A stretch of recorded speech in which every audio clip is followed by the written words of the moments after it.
Good evening and welcome to the MCG, wrapping up the close of play, the fourth test, the end of the fourth test on day 5 here for Willow Talk Extras. I am Izzy Westbury. We have here Cal Ferguson and once again, Cal, so many highlights to choose from.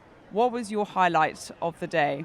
Oh, look, I think it was definitely the Pat Cummins double wicket maiden earlier in the day where he just blew the game open for the Australians early. Got them right into it, Rohit Sharma, and then followed that up with KL Rahul, who'd really been a stone in the shoe for the Aussies over the entire series so far. He's played beautifully, and he looked to be moving quite nicely at the crease until Pat Cummins removed him. So what a wonderful effort that was, and I've got to say that set the day up and gave the Aussies some ascendancy. Yesterday we were talking about one fast bowler, and that was Jasprit Bumrah, and we couldn't talk enough about how good he is bowled. But without support, Pat Cummins probably won't have the number of wickets that Bumrah has had throughout this series. But the way in which he's bowled, I mean, I don't think you can really separate the two to a degree. Add in his batting as well. He won the player of the match today, 49 in the first innings, 41 in the second innings. So yeah, Pat Cummins, highlight of the day, but also performance of the day. Not a doubt. My highlight I'll go to one specific moment, and it'll be the Travis Head wicket. Oh yes. Getting out Rishabh Pant after the tea break. Now remember, there was no wickets that fell at all between lunch and tea.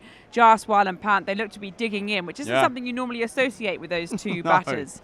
And the fact that we had Head brought in, bowled a bit of off spin. I think we've seen one over from Labuschagne trying out his quicks and his bouncers. Absolutely nothing going for it. Lyon was really trying his best, but couldn't quite find that wicket that Australia were hoping for. And with that, Pant went out for 30. I think wind vis went from about 17% from Australia to about 83% in the course of about 23 balls. And then more importantly, it triggered the collapse. So having not lost any wickets, Australia needing 7 wickets in that final session. Yeah. India 7 for 34, so quite calamitous in the was. end. I'll take you through the day's play. Australia added 6 runs to the overnight score, so Boland and Lyon at the wicket. Lyon became Jasprit Bumrah's 5th wicket of the innings.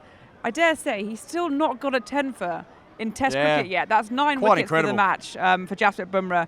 Brilliant stuff. India then needed 340 runs to win, but from the outset, I mean, were they digging in for a draw? Possibly, but I think it was when Rahul, the wall, as you were saying, when he fell, I think it was like, well, they're probably not going to win this. Need to try and stick out for the draw. Pat Cummins came in, took 2 wickets in an over, wicket maiden. Mitch Starc, only 1 wicket in this match, but it was that of Virat Kohli, who looked like a very determined man. That was a very good setup, that one too. We can talk about that a bit later. So before lunch, Australia on top, 3 down. Jaiswal and Rishabh Pant batted through the afternoon session, wicketless. The draw was back in sight, certainly. Wind vis was going their way. Travis Head's golden arm, golden finger, we'll talk about the way in which he celebrated as well. A rash shot by Pant. Well, certainly if you ask border-gavaskar, it was a rash shot, more so than the first innings. Answers on a postcard. Breakthrough was there. Australia held every catch. Some really good stuff in the slip cordon. There was, yeah. Bat pad as well. Every review was got right. Even there was one in which they retained their review when it looked as though they'd trapped, I think, was it Jaiswal in front of the stumps, and then it was umpire's call, the decision was not out, so a bit of controversy there as well. We'll talk about controversial tech because that arose in other times during the match. India were bowled out for 155, so the winning margin was 184 runs. Australia 2-1 going into Sydney, which means that because India hold the border-gavaskar, they need Australia, if they get the win there, or even get a draw there, then they'll wrestle it back. That's right. Cummins bowling. Also, Scott Boland.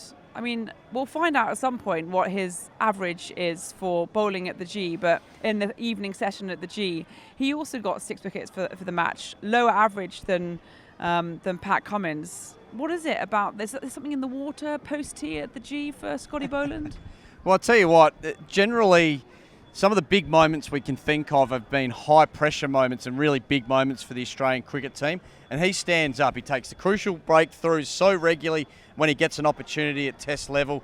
He just keeps producing, and he does it in front of the Melburnian faithful, the Victorians, who get right around the big barrel. And it's just so good to see because, let's face it, he hasn't had the opportunities that he might have got in a different era. So wonderful to see Scotty get another opportunity here and make the most of it and help Australia win a test match. And for the record, I think it was a Callum Ferguson that projected 3 wickets for Scott Boland today. I think I might have. We I might have think to go you back might to be the on tapes the money there. there. Go We've back got to the records tapes. of I might have that. said 4, but I'm not sure. We'll go back to that one. So, Kohli and Rohit Sharma. Yes. Absolute colossus of the game. Both of them look pretty determined. I thought that Rohit Sharma, for the first time this series, looked as though he knew exactly what he wanted to do. He wasn't caught in between two minds. But some superlative bowling from both Cummins and from Starc to prize out Kohli. Are we going to see a couple of retirements at the SCG? Look, I hope not, because I love watching both of them play. But the pressure mounting, particularly on Rohit Sharma, who hasn't had a major contribution in this series so far, must be mounting. So as captain, 2-1 down now, needing a result. It's such a big test match for him in Sydney. He needs to make a big contribution. Look, it wouldn't surprise me if he did, but at the same time, you know, it's not an age issue. I think it's just a form issue. So he's got the form to, he's got the ability to bounce back. Who am I to tell players to retire or when to? But certainly it wouldn't surprise me. Virat Kohli with the 100 earlier in the series. And again, I felt like he's looked pretty good at the crease. But again today, I thought the Mitch Starc setup was the most impressive part of that dismissal. For the 3 or 4 balls leading into the end of the previous over, he shaped the ball back into Virat and actually caught a piece of his pad on the way through to the keeper, shouldering arms. Then, first ball of the next over, full, tempting ball outside off stump, wobble seam, angling across, and he flashes at it. And that's a sort of 6-stump line that he's been out to so regularly over the last couple of years. That's concerning. But, yeah, look, I don't know whether we'll see any retirements, but both of them desperately need runs if they want to hold their spots in the team. Mitch Starc, both the setup and then the execution. Just the 1 wicket for the match, and we saw him a number of times really clutching his side. He was bowling right up there in the 140s. But do you think we're going to have to see Australia bring in a replacement possibly for him, possibly for Mitch Marsh as well? Change of bowling for the Aussies at the SCG? Look, he'll give himself every opportunity, and so will the staff, to get himself right for the test match. If you look at his pace, he was bowling quicker today than he had through the whole test match, which is quite an interesting situation to have, considering he did have a bit of a niggle. So to see him touching 149 earlier today was quite incredible, and suggests to me that he's okay and that he'll be fine going into Sydney with a bit of a rest. Mitch Marsh, well, he again didn't bowl a huge amount of overs in this game, and with a wicket in Sydney that tends to be a bit drier and a bit flatter, they're going to need some overs. So he hasn't made the runs. I wonder whether the Australian selectors might go for someone who's got the ability to bowl longer overs, and they might be worried about the runs that haven't come from Mitch. So I think there might be a bit of a change there. We've gone the full 5 days in the Boxing Day test, and the New Year's test at Sydney starts on the 3rd of Jan. So both sides are going to have to see how they pull up in the next few days, because it's a tight turnaround. Yes. For all fast bowlers, I don't care who you are. It's going to be a long old haul trying to get to that 5th test. Yes. Really interesting there. Rishabh Pant, absolute genius. Plays shots that nobody else does. He went out in an unorthodox manner as he did in first innings. This time, wicketless India were going through that afternoon session. His wicket to the bowling of Travis Head, not a frontline bowler, sparked a collapse to 3 for 9, and ultimately those 7 wickets fell for India. Is Pant culpable? Did he lose his head? Was that the way that Pant plays? I know that he got a lot of stick for that first innings wicket. Are we right? Should we be having a go at Pant? Well, I think what we saw there was a bit of a brain fade, but more so brought upon by the fact that he was playing a game that was so unnatural to him. He's a guy that likes to score, take the game on. So he'll be really disappointed. I think he got caught in 2 minds. I'm shutting the game down. I'm trying to keep the Aussies out for as long as I can here. And then he sees a juicy half tracker from Travis Head and almost hesitates. Now, normally, if he's just playing and he's not worried about playing out the day and keeping the Australians at bay, he hits that 12 rows back without any dramas whatsoever. But that little bit of hesitation on the back of playing a game that's not natural to him, that's what's brought about that wicket in my eyes. He'll be bitterly disappointed that he wasn't able to hold his nerve and keep that one along the ground. There's no need to hit it for 6. You can hit that one before, but I think it was the hesitation on the back of not playing a natural game, and that is brought upon by a wonderful game from the Australians, which put them in such a commanding position that he was out. He was out of his natural game. Now, we've seen a few send-offs this series. We've seen a few ebullient celebrations, geeing up the crowd. Travis Head, when he got that wicket, he put his little finger in between his other hand, forming a sort of circular shape, which, yes. I mean, it could look a little bit odd. Yes, it could. But I think we have an explanation, because the last time that he got a lot of wickets, he really hurt his finger to the extent that he had to go and ice it. This is a throwback to his, I think, a 4-wicket haul in Gaul. That's right. Where there's a social media post, look it up, where he's got a glass of ice and he has to put his burning finger inside That's it. right. And we got confirmation that this was the case and it wasn't something that's my understanding. untoward. No, that's right. That's my understanding. He's icing his finger, which was on fire. That spinning finger of Travis Head once again coming to the fore. But, I think that's all it was. Okay, so just that's good to clear up. Travis Head on fire, just the 1 wicket today. Another thing that I think we do need to also clear up is Jaiswal. Yes. He batted brilliantly. He did. Throughout this test. So he had 84 in the first innings, 82 this one. And on the back of as well, he dropped a few catches in Australia's innings. There was a bit of pressure on him, a lot of he's cost the team this many runs, etc., etc. But in 2 really tricky positions, he stood up. He had an unfortunate run out in the first innings. This time around, it was, I'm trying to think who was bowling. It was a Cummins ball, I think it was. Who got out? Jaiswal. Yeah, it was Pat Cummins coming out. Back of a length ball. Jaiswal shapes to play, and he gives it a good go at a pull shot. Yes. Immediately gets caught behind. Yes. Finger stays down on the pitch. Cummins immediately reviews. Absolutely, I heard something, I saw something, that is out. Yes. On the replay, we see a clear deviation in the trajectory of the ball. In fact, visually, it looked like it came straight off the bat. It did. So the gloves or bat, there was the ball was going one way and it definitely deviated off the other. Snicko gets pulled up, and there's nothing on there. Yes. Not a surprise. Not a surprise, because where the ball and the bat meet is so far away from the stump mic. So obviously, the further away from the stump mic you get, the less likely it is to pick up a noise. So that's my understanding. And it was almost as far away from the stump mic as you can possibly imagine. Pretty far down leg, pretty high up in the air. The stump mic is right down at the bottom of the base. Yeah. Snicko gave nothing. There was a little bit of flapping, shall we say, from the television umpire. Just couldn't. I think he was a bit upset that he didn't get that confirmation from Snicko. And I think this is where we need to clear it up. Really, is that we have a lot of technology here, and that's brilliant. Ball tracking, Snicko. But technology is not the decision maker. The decision maker are the 2 people on the field, the umpires, with the assistance of the 3rd umpire. Yes. And the technology is an aid.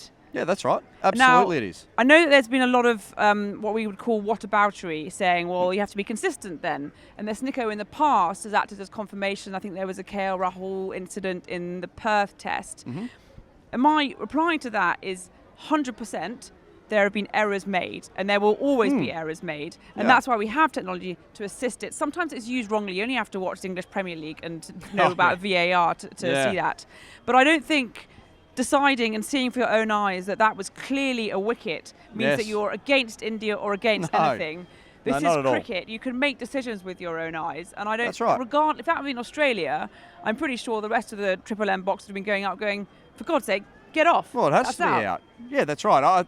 The other thing was what we saw in the few overs afterwards on the Harvey Norman replay screen was the deviation from Hawkeye, showing the trajectory and the direction of the ball prior to the ball actually deviating off the bat of Jaiswal. So, there was plenty of evidence that suggested that it was out. And you've got to say that just visually you could see the deviation without any technology on the slow motion replay. So the great thing was that the right decision was made. Yes, Snicko isn't perfect, but you also can't expect a microphone to be just as successful right next to the batter as it is right up high like that. So look, those are aids. That technology is an aid, and with the technology we had at our hands, it looked fair and square out, and we got the right decision. Technology is helpful. It's not perfect, but I promise you it is not a conspiracy. No, draw a line under that. Definitely not that. And one really lovely thing to end on, I thought, coming into the fifth day, the final session of a test match, there's always a lot of scrutiny on the spinner. Yes. And Nathan Lyon has not taken a huge number of wickets, but he got the final one, and boy did he bowl well today. Oh, he did. He really did. And he was extracting turn early on in the day, which certainly clouded the vision of the Indian players and made them a little bit more hesitant and made it a trickier chase for India today. In all honesty, he could have had a lot more wickets, to be honest. He went past the bat a lot, Nathan Lyon, today, so I thought he was exceptional and kept the heat on the Indian batters, even though it was a wicketless middle session. I thought he was absolutely fantastic, and he overtook Ashwin today too on wickets, so that's a huge achievement for him. We know how great Ashwin has been over a long period of time. Well, Nathan Lyon's just gone past another great of the game, and congratulations to him on that front, but he bowled beautifully today. Bring Ashwin back for the SCG. We'll have a spin-off, thank you very much. Oh, yeah, that'd be nice, wouldn't it? Probably out of our hands now. Yeah. Right then, time for the secret cricket club questions. And we might be continuing a theme where we left off, because Aidan asked the first one. This is a good one. Where has Hotspot gone? Oh, that's a good question. I'm not exactly sure. So we've got ball tracking. Yeah. We've got Snicko. Evidently, there are issues at times with each. Yeah. No Hotspot.